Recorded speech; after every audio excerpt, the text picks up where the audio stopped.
that electricity prices can only go up for everyday Australians.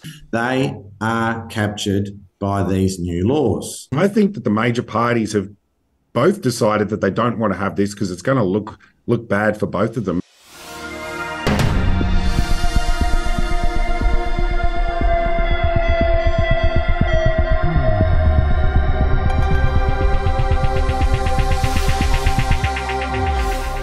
Over the weekend, I had the pleasure of hearing Warren Mundine, AO, speak in Wodonga on the New South Wales-Victorian border.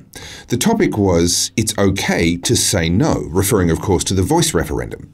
But I was reminded of this saying, it's okay to not be okay. It's a popular bumper sticker, a platitude, often repeated on RUOK Day. But sadly, Warren Mundine has proved, as if any more proof was needed, that not being okay is only allowed for those people who follow fashionable causes. If your politics is wrong, then not only is it not okay for you to not be okay, but those who consider themselves to be more compassionate and more caring than you and have their politics right will actually seek to make sure that you're not okay. And if you're not okay, they'll do everything in their power to make it worse. Warren went public a few weeks ago with his mental health struggles brought on by the vitriolic attacks he's endured because he, as a proud Indigenous Australian, dared to say what he actually thinks, which is that the voice should be rejected. For that bit of wrong think, he was subjected to attacks that, if I was to repeat them here, would probably get me banned. Those attacks were designed to tear him down, to ensure that by the time they were done with him, he would not be okay. And for a time, those attacks worked. I've seen this before. Anyone who's watched Battleground Melbourne live will remember well the story of Carly, the photographer. She spoke out during the lockdowns in a heartfelt video expressing her frustration as a small business owner that she was being destroyed financially. She wasn't eligible for any of the government help, and in any case, she didn't want help. She wanted to stand on her own 2 feet and provide for herself, and the lockdowns were making that impossible. At first, the response to her video was both massive and positive, 40 million views in short order. But then, just like they did for Warren Mundine when he contradicted the narrative, the mob came for Carly. A Current Affair did a hit piece making her out to be a scammer. Her local newspaper compared her to Christopher Skase, and then someone leaked her address and her phone number online. Death threats followed, and possibly even worse than death threats were the rape threats. And at its worst, she found herself barricaded inside her home as complete strangers, the compassionate, caring kind, of course, came by to bang on her windows and threatened to do the most terrible things to her. Their objective was simple: to make sure that by the time they were done with her, she was not okay. I remember when I first spoke out against the COVID lockdowns, April 25th, 2020, a day that I'll never forget. I live-streamed the very first formal anti-lockdown protest in Victoria. I quickly had over 100,000 views on that video and a huge amount of support. But then, predictably, the mob came for me. My inbox filled with vile hate and poorly veiled threats, and people tried multiple times to publish my phone number, getting it wrong each time. I still feel sorry for whoever's phone number they kept publishing. They must have copped some truly awful phone messages. Then they found my business page on Facebook and started leaving fake reviews, trying to trash a business that was only a startup at that stage. In those reviews, they simply lied through their teeth. Some reviews claimed that the business was owned by a Nazi.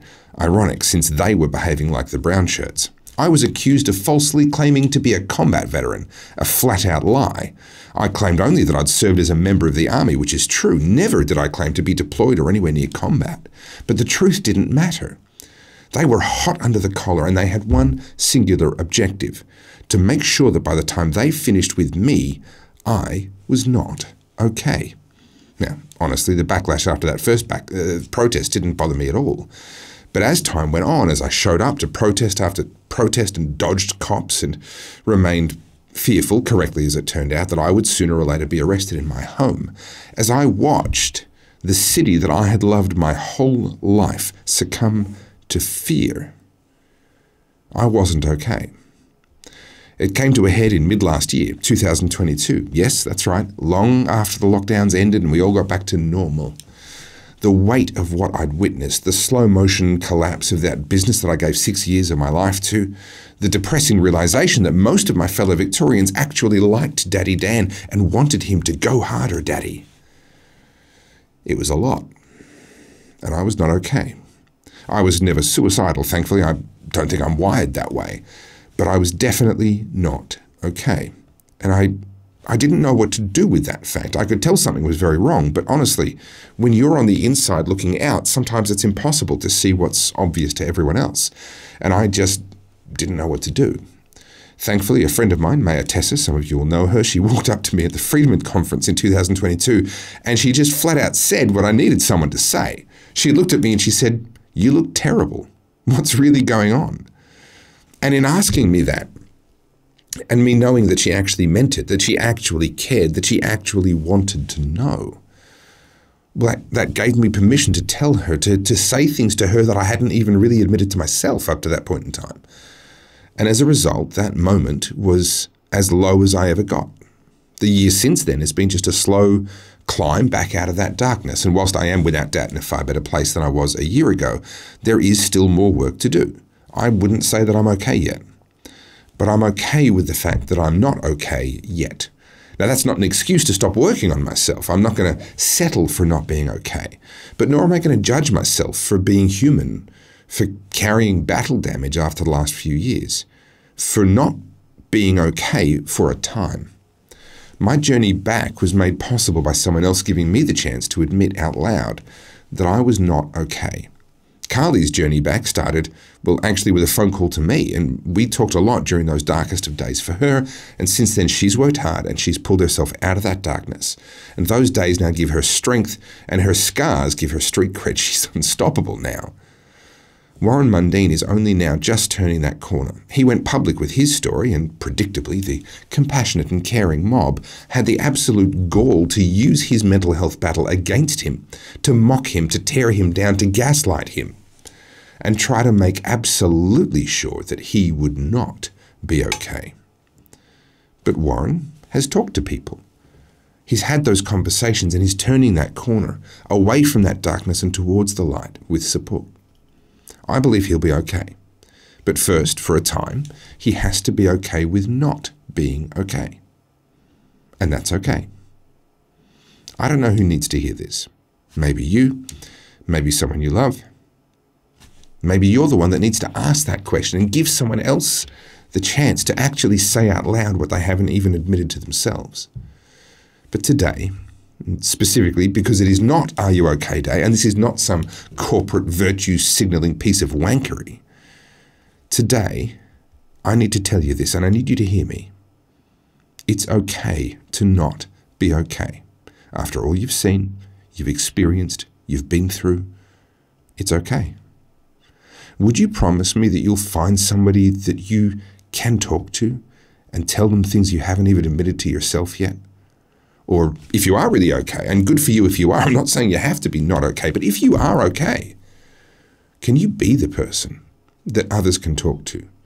You know, one of the silver linings of the last few years is that we've had the opportunity to find each other, to build a new community for ourselves and for each other, and that's beautiful. But the reality of this community, full of people who stood for what was right at a time when the world was wrong, is that a lot of us are carrying damage. We just are. And healing takes time. We need to be there for each other. For the high-profile people like Warren and Carly and me. And for the everyday good people who did what was right, even though their government was wrong. We need to be there for each other. It's okay to not be okay. But if you're not okay, then you need to talk to someone. Can you promise me you'll do that, yeah? All right, it's time for some news. Well, as the voice referendum looms large in the public mind, it is coming up later this year unless it is postponed the way that some of the voice supporters actually want it to be. But as that's happening, in WA, they're having their own little microcosm, a smaller experience of what the voice might mean for the whole of Australia. I'm, of course, in the eastern states, so I brought someone on who is from West Australia. In fact, none other than Nick Goiran MLC. Welcome to the Aussie Wire. Fantastic to be with you, Topher. Thank you. This is an extraordinary story, and from what I'm hearing all the way over on the other side of the country, it's almost unprecedented in the scale of pushback that we're seeing. For those that may not be familiar with what we're actually talking about here, can you just bring us up to speed on what you've seen unfold in the last month or so? Yeah, sure. Thanks, Topher. In late 2021, the WA Labor government rammed through the WA Parliament new Aboriginal cultural heritage laws. Now, in Western Australia, we've had Aboriginal cultural heritage laws for 50 years. So having those laws of some sort is not particularly new or novel. But they rammed through amendments that they said were going to streamline and modernise the legislative regime. In the lower house, it actually got rammed through in one day. First, second, third reading, the whole lot in one day. This was at the end of 2021. The laws were then to take effect on the 1st of July 2023. In May of this year, they released regulations, that's subsidiary legislation, to complement the Act. And that created mass concern in Western Australia, particularly anyone who has a piece of land more than 1,100 square metres. They were going to be captured by this legislation. It would mean that they need to get permits and the like to be digging holes, putting in a tree and the like, caused mass problems, as you said, and it's very real. The concern remains very substantial at this time. Well, there does seem to be genuine confusion about what this Act does and does not apply to. There was, I believe it was Landcare or one of these sort of tree planting organisations actually cancelled 2 of their own tree planting days, having been told by somebody who believed they had the authority that they couldn't go ahead with that. And yet the minister has come out and said that that's not the case. It doesn't apply to tree planting. Is anything becoming clearer, or is it still just as clear as mud what you can do? People are completely confused in Western Australia. And with all due respect to the minister, who's a former law professor, he seems to think that everything is running smoothly. There's nothing smooth in Western Australia about a person not being able to plant a tree. Nothing smooth about that at all. And yet we have the now replacement Premier, Roger Cook. He really was vilifying people who were raising concerns about this just in June when we were last sitting, referring to people, like dogs reverting back to their vomit and the like. Wow. This is the language that we had from the Premier in Western Australia, the replacement Premier. People are very concerned. If we hold a town hall meeting on any day of the week with regard to this issue, it is packed out, usually standing room only. Well, we've seen exactly that, and we've seen some great coverage, and I want to shout out to Peter Credlin from Sky News. She's been covering this story very, very well over a number of weeks and over a month now. And so if you want more coverage, I'll link to a few of her reports that are up on YouTube in the comments on this video. But one of the things that is really quite striking is I know how hard it is to get farmers to show up to town hall meetings and that sort of thing. They're busy people, they're hardworking people, they're very practical people. I was speaking out on water issues in the Murray-Darling Basin for 10 years.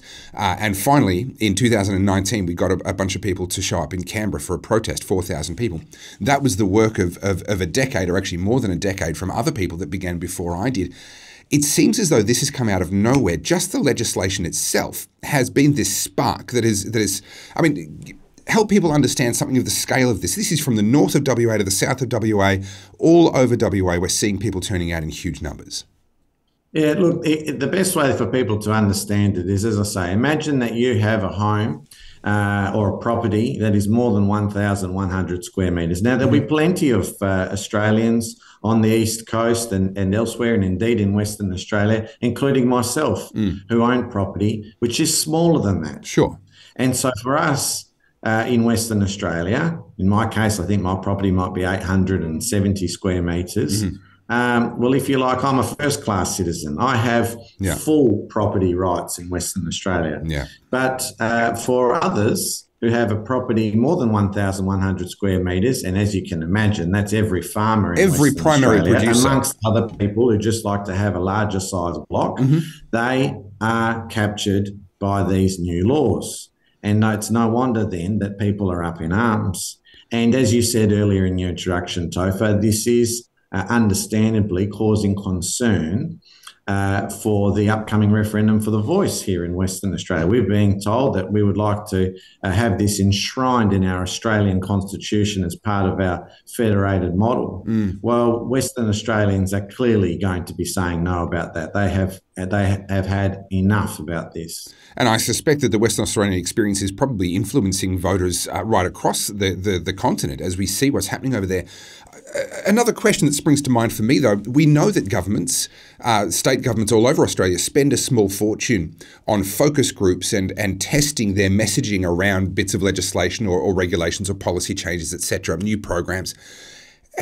Surely the West Australian Labor Party would have anticipated some of this reaction. It can't have come out of nowhere for them, surely.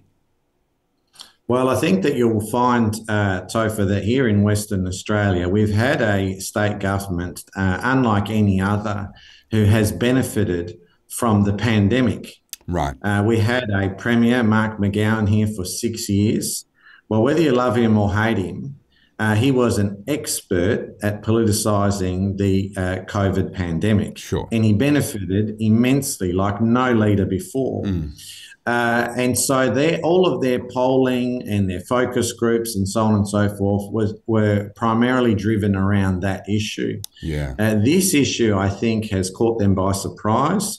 They didn't. I asked some questions at a recent budget estimates hearing with regard to the farming minister, that is the Minister for Agriculture, whether she had even read the submission I did see that video. she had put in. Yeah. Her department had put in a submission on this particular issue. They were consulted. She hadn't even read it.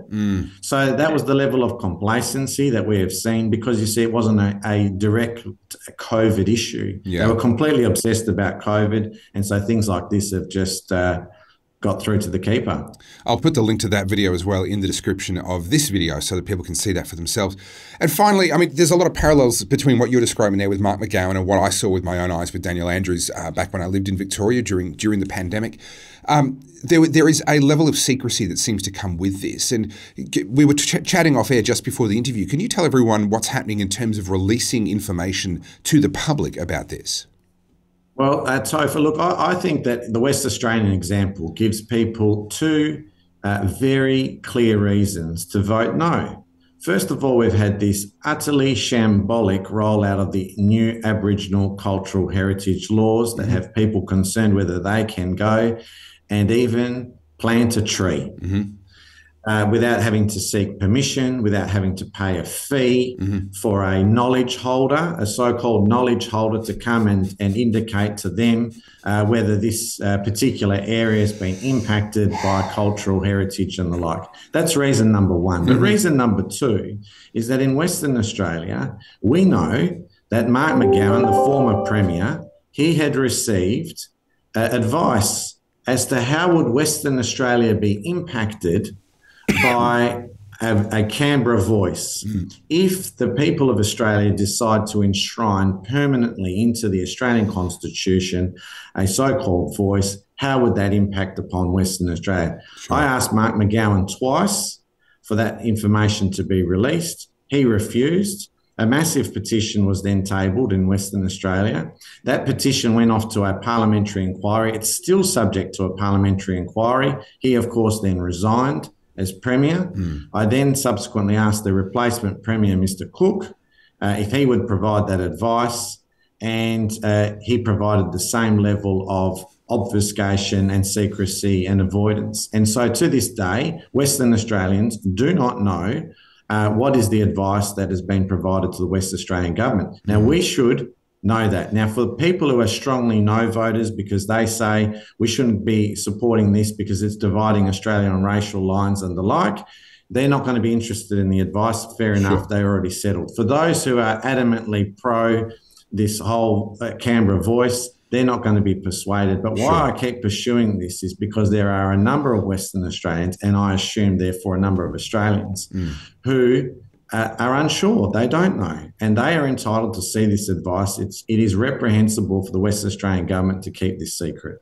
Well, just to confirm what you've just said there are a lot of Australians that are still making up their mind. I had the privilege on the weekend of being at an event where Warren Mundine spoke about his own upbringing, his own experiences, and why he is actually campaigning on the no side of this particular issue. He was compelling. He made some great points, and there were people who stood up afterwards and thanked him and actually told him that he'd changed their mind right there in that meeting. So you're absolutely right. There are people still thinking about it, still making up their mind, and access to information that taxpayers have funded, I think it should just be an automatic thing in a democracy. But then again, we don't live in much of a democracy anymore. Yeah. Nick Goiran MLC, thank you so much for joining us. I look forward to having you back on the Aussie Wire as this story progresses, as we head towards the treaty vote, and as things unfold with these Aboriginal heritage laws in WA. Thank you so much for joining us. Thanks, Topher. It's a pleasure. I'll be at the Church and State Conference this weekend in Perth. Get your tickets via the link in the video description and use the code TOPHER10 for a 10% discount. I'll see you there. Well, just when you think that Victoria the basket case couldn't possibly get any weirder, somehow they find a way. This week it was Daniel Andrews banning new gas connections in new houses and banning the use of gas in government buildings starting in 2024. What does this mean? What are the implications? What will it achieve? And what are the unintended consequences? Well, I thought there's no one better to talk to than the research fellow at the IPA, Saxon Davidson, who joins me now. Thank you so much, Saxon, for coming on the Aussie Wire. Thank you for having me, Topher. Now, talk me through this. For those that perhaps may not have really ever thought about the energy mix, how significant is gas in terms of an energy supply into households, industry, etc., in a place like Victoria? It's huge. 80% of current households in Victoria use gas as an appliance for heating and cooking. Now, 80%, that is the highest in the country. And gas prices in Victoria have increased higher than the rest of the country as well, 50%. This is over twice the national average. Now, this is not because gas is some rare commodity in Victoria. Gas is actually quite abundant in Victoria, but unfortunately, it was constitutionally banned just a few years ago by the Andrews government and actually serves as a warning, as well as this new ban on appliances for the rest of the nation about the natural progression of net zero policies in Australia. Well, I grew up in Victoria, and I actually remember the Longford gas explosion where gas essentially became unavailable in Victoria for a number of weeks as a result of a tragic industrial accident that killed a number of people. I remember our neighbours coming to our house to use our shower because we had electric hot water. I remember people using buckets and all sorts of different things as ways of trying to have hot showers and trying to work without gas. The impact was quite incredible. Doing this intentionally seems like vandalism. What's the argument in favour of doing this? Why is he justifying this? He's justifying this through climate change and also through the increase in electricity prices caused by gas. Now, this is a doctored increase in gas prices in Australia, but specifically in Victoria. We know through basic analysis that we've conducted in the past that there is about 130 years worth of gas for every Australian household, not Victorian, but Australian household in the Otway and Gippsland basins alone. Wow. Now, it's disastrous that this is locked up in our constitution, in the Victorian constitution, and not available for the everyday use of not just Victorian families, but Australian families in our worldwide gas crisis. It's quite extraordinary. Energy seems to be the new battleground. We know that energy abundance, the availability of reliable and inexpensive energy, is the reason why global poverty has halved in such a short amount of time, along with, of course, free trade and other things as well. But access to energy is quite literally the fundamental foundation stone of civilization as we know it. There are claims that we can replace gas, we can replace coal, we just need to introduce more solar, introduce more wind, maybe have a couple of batteries here and there. What's the reality of those promises, and what's the impact of net zero policies on prices in the real world?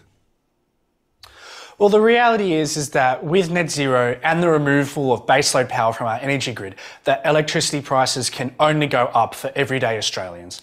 Now, we had the opposition leader Peter Dutton talk to us a few weeks ago at an IPA members event in Sydney, where he said that, listen, if you're going to have net zero, then nuclear power is the only way forward. But in the absence of nuclear power, you're going to have to rely on coal and on gas and on your baseload sources of power. Has Daniel Andrews released any modelling trying to explain the positive impact to the climate, assuming that all that modelling is even correct to start with? Has he actually said the impact to global temperatures that banning gas in Victoria is going to have? What's the supposed gain for this pain? I have not seen any modelling on the supposed benefits to the climate that this ban will have. And even I saw some modelling recently that electricity appliances actually emit more than gas appliances in Victoria. Now, that just sounds ridiculous, doesn't it? Well, the very idea that the government can make these sorts of decisions on our behalf flies in the face of what I thought, the kind of country I thought I lived in. But then again, a lot has changed about that country in the last couple of years. We could go down that rabbit hole, but we won't. Look, Saxon, thank you so much. Saxon Davidson, Research Fellow from the IPA, thank you so much for coming on to the Aussie Wire, bringing us this story. I look forward to having you back in future as this develops, as we start to see the flow-on effects to prices and availability of energy. And sadly, my prediction, we're looking at electricity shortages come the height of summer this year, because you just can't you can't play around with the electricity grid this much and not have some kind of a negative impact on reliability. Saxon Davidson, thank you so much. Thank you for having me. Well, last week we saw the decision handed down that compensation would be paid, and in fact $5 million worth of compensation would be paid to residents of the apartment blocks that were famously locked down at zero notice during the height of the COVID pandemic in Victoria. That's a sad chapter, a sad story within a very, very sad passage of history in Victoria. And it's unsurprising to see compensation being paid out, but it raises a lot of questions that I wanted to discuss with David Limbrick, a MLC for the Libertarian Party in Victoria. David, thank you so much for joining us once again. Thanks for having me. Now, this raises a lot of mixed emotions for me. I was there in Melbourne at the time. I saw what happened. I know that you certainly saw what happened as well. But being a libertarian, I'm not necessarily a fan of taxpayer-funded compensation, as much as I certainly recognise that a great deal of wrongdoing was done. How do we unpack this? Do you feel this is a good step? Is it enough? Should it come from somewhere else? How do we unpack this news?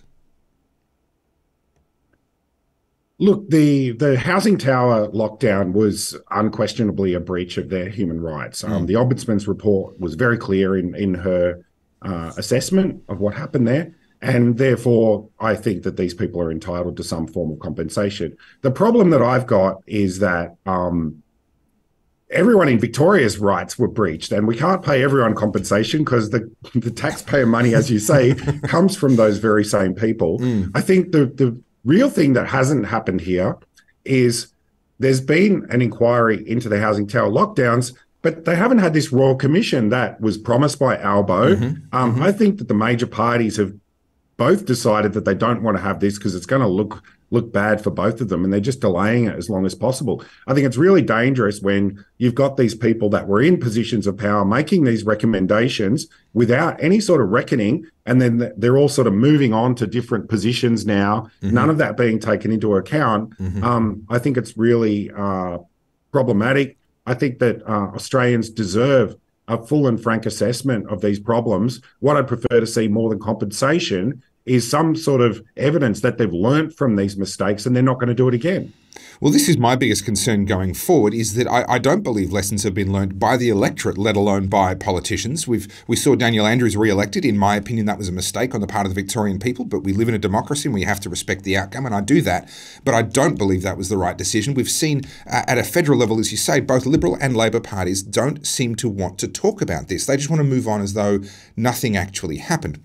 Calling for a Royal Commission is, I think, the right thing to do, but there are some problems with that. We've seen Royal Commissions in the past that end up being whitewashers. They effectively get used by those in power to clean their hands and wash their hands and be able to prove, supposedly, that they really did nothing wrong.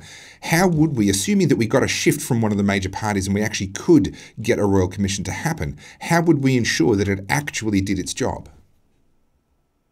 Well, with a Royal Commission, it's all about the terms of reference. They are independent bodies, and they have vast and extensive powers to subpoena people, call people for evidence. So the mechanism, I think, is right. Need to make sure that the terms of reference are right. I understand that, Royal Commissions don't always produce good results, but sometimes they do as well. We've seen many Royal Commissions that have resulted in very extensive analysis of problems within both this state and throughout the country. And I think it's our best shot of getting a good look at what really went on. Well, we've finally seen compensation here for these Commission Tower lockdown victims. They say it's far too little. On the numbers, I would tend to agree, given how egregiously their rights were breached, but given that the money is coming from taxpayers, as I mentioned before, I'm kind of conflicted about that. Is there any Is there any reason to believe that some sort of accountability is coming for those human rights abuses against the rest of Victoria and indeed at a federal level against the whole of Australia? I think that a Royal Commission is the only way to to expose that, because it's not going to happen through normal processes that we see in Parliament. We've already seen how, like the Human Rights Charter in Victoria, I'd like to see lots of things strengthened up in that charter, and I'll have more to say about that later in the year. But I think that the Human Rights Charter has pretty much failed in Victoria, and we need some sort of analysis of how human rights have been limited over the last few years. And I think a Royal Commission would be a good way to look at that. And I think that looking at the various human rights charters and how they've operated during the pandemic has to be a key part of that. Well, I can't disagree. I wish I had a more optimistic outlook, but it does seem to me that the politicians themselves, the major parties certainly, are not going to hold themselves accountable, and it's going to take something like a Royal Commission to try and shine some light into some very dark places. David Limbrick, MLC, member for the Libertarian Party of Victoria, thank you so much for joining me here on the Aussie Wire. Thanks for having me. Thank you for watching the Aussie Wire News. We release new episodes Tuesdays and Thursdays at 4 p.m. You can catch up on past episodes at theaussiewire.com. Be sure to join the email list while you're there. Follow all our socials via @theaussiewire. And to support our work, please become an insider using the link in the description of this video so that we can keep bringing you news with a focus on truth, freedom and hope. I'm Topher Field, and this is the Aussie Wire.